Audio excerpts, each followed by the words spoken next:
läbi klaasi, mõtted virvendavad, tunded segaste, kes see vaatab, miks ta pelgab, kelle lugu see on, mis mu silmad täidab.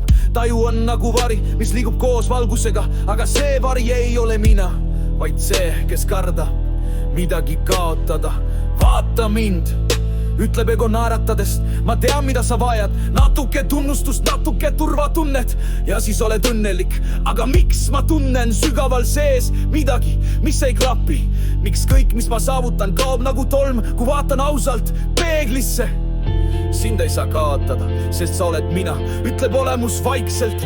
Mina ei karda, mina ei vaja kinnitust, mina lihtsalt olen vaikselt, selgelt, täis elu.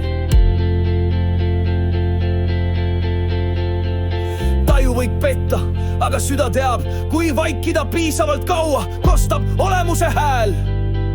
Ibosa, võitlus ja ärkamine, tõusev dramaatiline osa, sisemine võitlus, ego viimane surve, seejärel ärkamine. Aga kes sa siis oled, kui sa loobud kõigest? Karjub ego, kes sa oled ilma nime, ilma plaanita, ilma valuta? Ma värisen, ma vaikin, ma vaatan temasse ja ütlen, ma ei tea, aga ma tahan teada. Ja siis vaikus ei hirmuta enam. See kutsub